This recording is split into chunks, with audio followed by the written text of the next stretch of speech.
오늘은 거룩한 주일입니다. 오늘 이 시간에 하나님께서 오늘 이 예배를 함께하여 주시고 또 하나님께서 홀로 영광 받으실 줄 믿습니다. 오늘 저는 여러분과 함께 하나님의 위로와 긍휼 이와 같은 제목으로 말씀을 전하고자 합니다.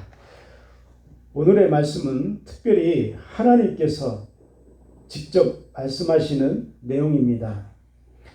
하나님께서 15절에 이와 같이 직접 선포하신 그런 내용이라는 말씀입니다. 말씀을 들어가기에 앞서서 이 에레미야서는 시와 그리고 산문으로 되어 있습니다. 그래서 에레미야의 메시지는 불순종하는 그런 유다 백성들을 향해서 다가오는 하나님의 심판을 계속적으로 경고하고 있습니다.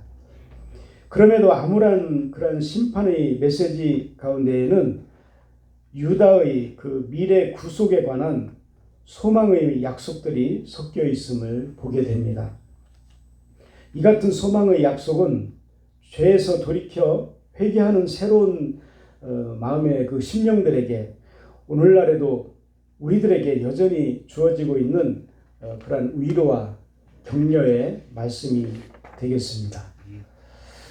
먼저 15절에서 17절은 포로로 끌려가는 자식들을 통해서 통곡하는 어미를 위로하는 그러한 형식으로 선민 포로 귀한 약속을 말씀을 하고 있습니다. 다음에 18절에서 20절은 에브라임으로 대표되는 그런 회개하는 선민을 향한 하나님의 자비와 또한 그에 따른 포로 귀한 약속을 보도하고 있습니다. 다음에 21절에서 22절은 방황하는 처녀 딸에 비유된 그런 그 선민을 향한 귀한 권유 형식의 그 포로 귀한 약속을 말씀을 하고 있습니다. 그런데 여기에서 에브라임이 나오죠. 에브라임은 솔로몬이 죽은 후에 왕국이 분열이 됐을 때 에브라임 지파는 북왕국을 이룬 10지파 중에서 주도적인 지파로서 이후로 북왕국을 대표하는 북왕국 이스라엘을 말하는 것입니다. 오늘의 말씀은 지금까지 말해왔던 것처럼 선민 포로 귀한에 대한 그런 말씀이 되겠습니다. 15절에 보면은 우리가 읽지는 않았지만 15절에 보면은 여호와께서 이와 같이 말씀하시니라 라마에서 슬퍼하며 통곡하는 소리가 들리니 라헬이 그 자식 때문에 애곡하는 것이라 그가 자식이 없어져서 위로받기를 거절하는도다 이렇게 되어 있습니다. 이는 선민 이스라엘이 이방 땅에 포로로 끌려감으로 인해서 어머니들의 그 슬픔을 시적 비유로 표현한 것입니다. 라헬은 여기서 라헬이 나오죠. 라헬은 야곱이 네 아내 중에 사랑하였던 둘째 부인으로 모든 이스라엘 자손들의 조상이자 어머니를 상징합니다. 그리고 그녀가 라마에서 슬퍼한다는 것은 그리고 애통하고 애곡한다는 것은 라마에 그녀의 무덤이 있을 뿐만 아니라 유다 백성들이 바벨론의 포로로 끌려갈 때에 이 라마를 지나가게 될 것을 염두에 두었기 때문입니다. 우리가 에레미야 40장 1절을 한번 보겠습니다. 같이 한번 읽어볼까요? 사령관 느부사라단이 예루살렘과 유다의 포로를 바벨론으로 옮기는 중에 에레미야도 잡혀 사슬로 결박되어 가다가 라마에서 풀려난 후에 말씀이 여호와께로부터 에레미야에게 임하니라.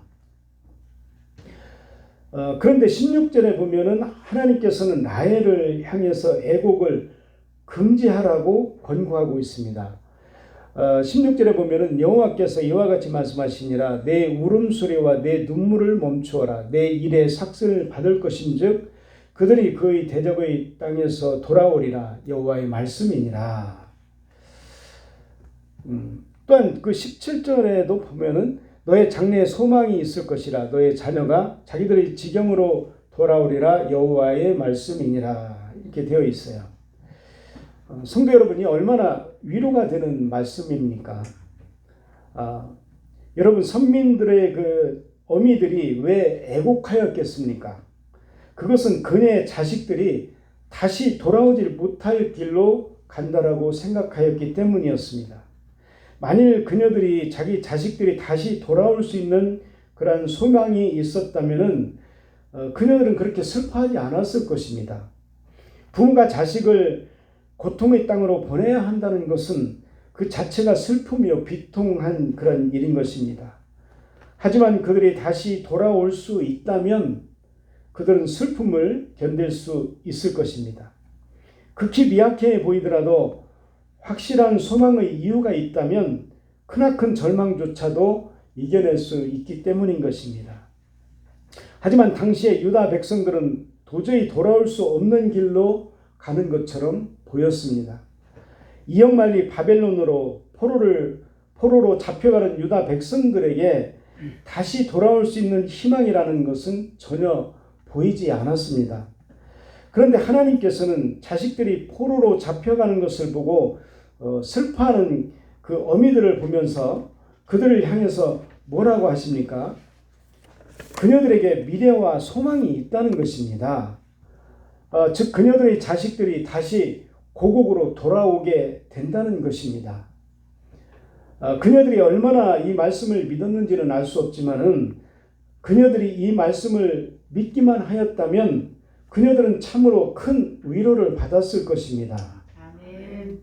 그런데 여러분 여기 죄악으로 말미암아 하나님의 심판의 일환으로 바벨론의 포로로 끌려가는 유다 백성들은 오늘 이 땅에서 죄성에 오염되어서 죄를 범하기 일쑤이고 또한 그로 말미암아 하나님의 징계를 받아서 인생 질고를 겪어야 하는 우리 모든 성도들을 예표하는 것입니다.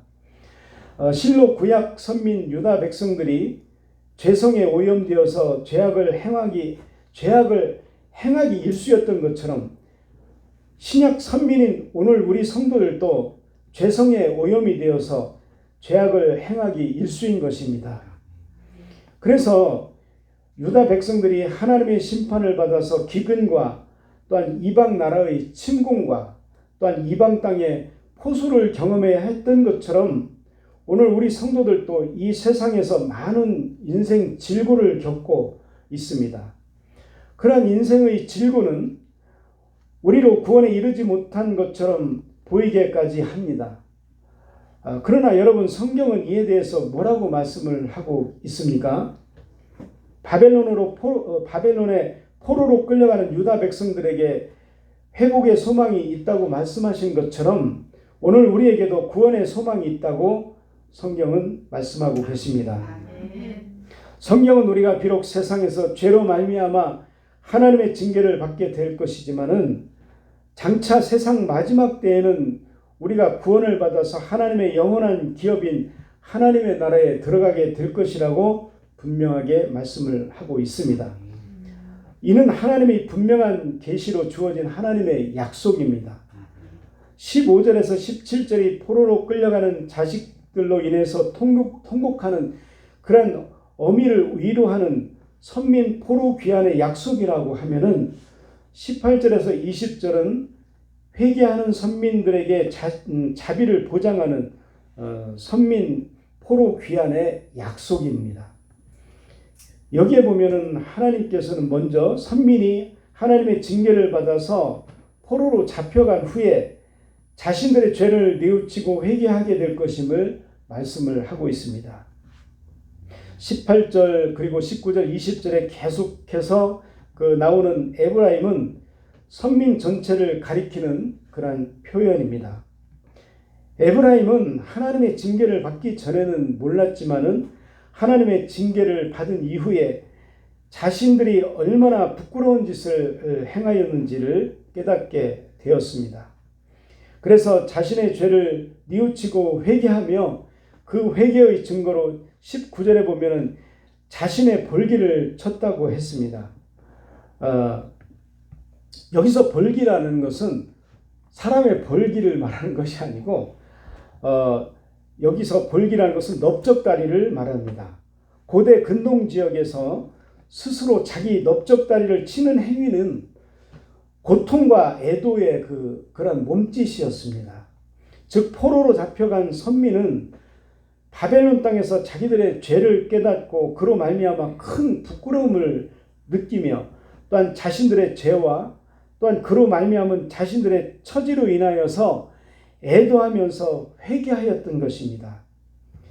그러자 하나님은 이에 대해서 20절에 이렇게 말씀하고 계시죠. 20절에 보면은 에브라임은 나의 사랑하는 아들 기뻐하는 자식이 아니냐. 내가 그를 책망하여 말할 때마다 깊이 생각하노라. 그러므로 그를 위하여 내 창자가 들끓으니 내가 반드시 그를 불쌍히 여기리라. 여호와의 말씀이니라. 이렇게 말씀하고 계십니다. 여러분, 선민은 하나님에게 있어서 자식과 같은 그런 존재인 것입니다. 그래서 하나님께서는 그들을 지극히 사랑하십니다. 그러나 선민을 향한 하나님의 사랑은 그들의 죄까지도 용납하시는 그런 무분별한 그런 사랑이 아닙니다. 사랑은 죄를 용납하지 않습니다. 그것은 죄를 용납할 경우에 그를 망하게 하기 때문인 것입니다. 우리 잠언서 13장 24절에 보면 매를 아끼는 자는 그의 자식을 미워함이라. 자식을 사랑하는 자는 근실이 경계하느니라. 이렇게 말씀하고 계십니다.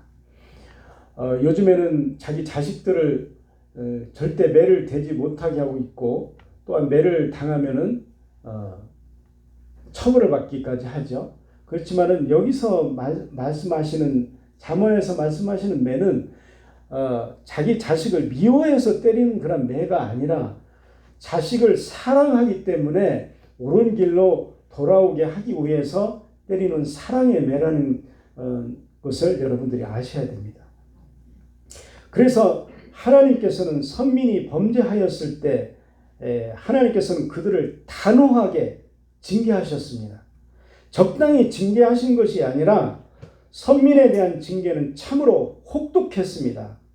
나라를 멸망에 이르게 하기도 하고 또한 백성들을 죽게도 하고 또한 이방 땅의 포로로 잡혀가게도 하셨습니다.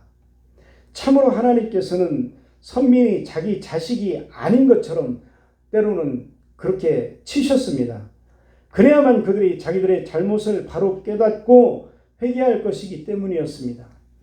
그런데 하나님이 이러한 혹독한 징계를 받은 선민이 자기들의 죄를 깨달아서 뉘우치면서 회개하자 하나님의 마음은 너무나 고통스러웠다라고 말씀을 하고 계십니다. 20절에서 내 창자가 들끓었다고 하는 것은 마음이 매우 고통스러운 상태를 표현한 것입니다. 우리식으로 표현하자면은 애간장이 녹는다, 애간장이 탄다, 애간장이 끊어지는 고통을 당한다 등과 같은 그러한 유사한 표현인 것입니다. 참으로 징계를 받고 자신의 잘못을 회개하는 그러한 선민의 모습을 바라보는 하나님의 마음은 너무도 고통스러웠습니다. 그래서 그들은 그냥 그들을 징계 중에 하나님께서는 둘 수가 없었다는 것입니다. 여러분, 세상에 제대로 된 부모 중에 어떠한 부모가 징계받은 자녀가 철저히 자기 잘못을 뉘우치면서 자기 행동에 대해서 부끄럽게 여기고 괴로워하는데 이를 모른 척 할 수가 있겠습니까? 어떤 부모가 그러한 자식을 계속 징계 중에 있게 할 수가 있겠습니까? 하나님께서는 에브라임은 나의 사랑하는 아들 기뻐하는 자식이 아니냐라고 말씀을 하고 계십니다. 그리고 내가 반드시 그를 불쌍히 여기리라라고 말씀을 하십니다. 그래서 하나님께서는 그들이 잘못했을 때 징계하셨지만은 그들이 잘못을 뉘우치고 회개하자 곧 돌이키사 그들을 불쌍히 여기시면서 은혜를 베푸사 다시 회복시켜 주신 것입니다. 그렇습니다. 하나님께서는 자기 백성들이 죄를 진심으로 회개하면은 징계를 철회하실 수밖에 없는 사랑의 하나님이신 것입니다. 그러므로 성도 여러분은 죄를 범하고 하나님의 징계를 받을 때에는 하나님의 마음을 헤아리시고 또한 신속하게 회개하십시오. 상황이 아무리 힘겹고 고통스럽다고 해도 그 상황 자체에만 매이지 말고 하나님 앞에 나아가서 여러분의 죄를 고하면서 회개하시는 여러분들 되시기를 바랍니다. 하나님이 참으로 회개한다면 그 즉시 너무나도 신속히 하나님께서 얼마나 풍성한 사랑을 지니신 분인지, 또 여러분을 향한 하나님의 사랑이 얼마나 큰 것인지를 확인하게 될 것입니다. 우리 23절을 같이 한번 읽어보겠습니다. 여기에 보면 여자가 남자를 둘러싸는 일이 하나님께서 새롭게 창조하신 새 일이라고 말씀을 하셨습니다. 이러한 본문의 표현은 장차 여자로 비유되는 이스라엘이 강한 자로 상징되는 여호와 하나님을 자기들의 참 생명자로 간주해서 자기들의 삶 속에 수용한다는 그런 의미로 볼 수도 있고요. 그리고 또한 여자로 비유되는 이스라엘 땅과 또한 성읍이 남자로 비유되는 그러한 선민을 고토 귀환을 통해서 받아들인다는 의미로 볼 수도 있습니다. 좀 더 자세히 말하면 둘러싸다의 또 다른 표현은 보호하다, 돌보다, 사랑하다라는 그런 뜻입니다. 고대 이스라엘 사회의 전통적인 개념은 남자가 여자를 돌보고 보호하는 것이었습니다. 하지만 하나님께서 새 일을 세상에 창조하실 그때에는 지금까지는 전혀 다른 새로운 개념이 생겨나는데 곧 여자가 남자를 돌보고 사랑하는 일이 생겨날 것이라는 것입니다. 이는 곧 여자, 즉 신부된 이스라엘이 남자, 즉 신랑된 하나님을 적극적으로 섬기고 사랑하게 될 것임을 의미하는 말입니다. 다시 말해서 그동안 이스라엘은 하나님에게 사랑을 받아오기는 했지만은 새로운 시대에는 회개한 이스라엘이 하나님을 신실하게 사랑하게 될 것임을 뜻하는 것입니다. 이러한 의미를 지닌 본문의 표현은 정녕 이스라엘에게 새로운 일이라고 할 수가 있습니다. 여러분, 이스라엘의 과거 영적 상태가 어떠하였습니까? 그들은 하나님을 섬기는 의로운 백성으로 택함을 입었지만은 하나님과 상관없는 그러한 삶을 살기 일쑤였습니다. 그들은 생수의 근원 대신 하나님을 버리고 우상을 숭배하는 등 우리가 에레미야 2장 13절과 또한 에레미야 13장 23절을 같이 한번 읽어보겠습니다. 내 백성이 두 가지 악을 행하였나니 곧 그들이 생수의 근원되는 나를 버린 것과 스스로 웅덩이를 판 것인데 그것은 그 물을 가두지 못할 터진 웅덩이들이니라.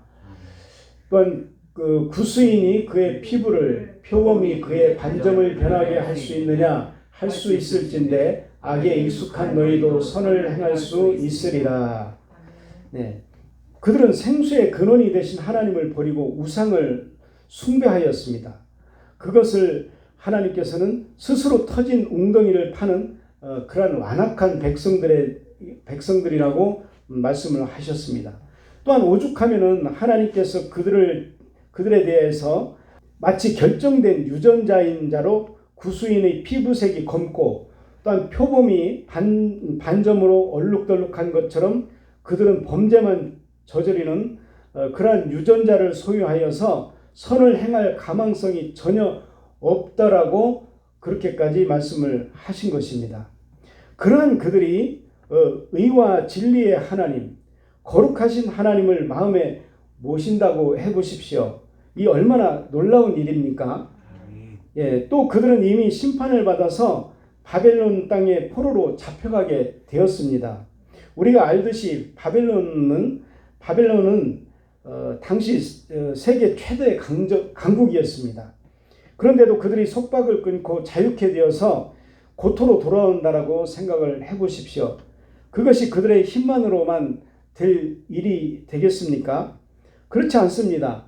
단언컨대 그 같은 일은 당시 이스라엘만이 아니라 주변의 모든 나라들도 상상하지 못할 그러한 일이었습니다. 그런데 이후 역사를 보면은 이스라엘은 포로된 땅에서 다시 돌아왔으며 또한 에스라, 느헤미야, 스룹바벨, 학개 이러한 영적 지도자들을 통해서 하나님을 섬기는 의로운 공동체를 다시 세울 수가 있었습니다. 여러분, 이처럼 이스라엘 자손들 스스로는 이룰 수도 아니 상상조차 할 수도 없는 그러한 일을 하나님께서 이루어 주신 것입니다. 그런데 하나님께서는 과거 이스라엘 백성들을 회복하시는 그러한 새로운 일을 우리 삶 속에서도 이루어 주셨습니다. 그것이 무엇입니까? 바로 우리가 하나님을 섬기고 있다는 그러한 사실이며 죄의 권세에서 해방의 역사를 체험한 것입니다. 여러분, 과거 우리는 하나님과 상관없는 헛된 우상을 섬기며 살아가고 있었으며 하나님 대신 우상 또한 세상의 헛된 것들을 마음에 품고 살아갔습니다. 또한 우리들 모두는 사망의 세력, 죄의 세력에 굴복되어서 도무지 선을 행하고 또한 의로운 길을 걸어갈 희망조차 없이 그러한 절망적인 삶을 살아가야만 했습니다. 그런데 그러한 우리를 하나님께서는 버려두지 아니하시고 긍휼히 여기사 구원하여 주셨습니다. 우리는 하나님이 우리에게 주신 새로운 희망의 메시지를 우리가 같이 한번 읽어보겠습니다. 이사야 43장 18절에서 19절 그리고 고린도후서 5장 17절을 우리 같이 한번 읽어보겠습니다. 너희는 이전 일을 기억하지 말며 옛날 일을 생각하지 말라. 보라, 내가 새 일을 행하리니 이제 나타낼 것이라. 너희가 그것을 알지 못하겠느냐? 반드시 내가 광야의 길을 사막의 강을 내리니. 그런즉 누구든지 그리스도 안에 있으면 새로운 피조물이라. 이전 것은 지나갔으니 보라, 새 것이 되었도다. 이렇게 말씀을 하고 계십니다. 이와 같이 죄악된 삶을 살아가는 우리들에게 죽음을 향해서 치닫는 우리를 불쌍히 여기시고 하나님께서는 우리를 구원해 주신 것입니다. 그리하여 오늘 우리들 역시 하나님을 섬기며 생명의 길, 영생의 길을 소망하는 축복된 삶을 살게 된 것입니다. 그러므로 우리는 날마다 우리를 더욱 새롭게 하신 그런 은혜에 감사하는 삶을 살아야 할 것입니다. 그리하면 하나님은 과거에 그렇게 하신 것처럼 오늘 우리가 살아가는 현장에서도 상상할 수 없는 그런 축복된 일, 또한 은혜로운 일을 이루시며 우리들 스스로도 우리 자신들에 대해서 놀랄 만큼의 날마다 새로운 변화의 삶을 살게 하실 것입니다. 네, 기도하시겠습니다.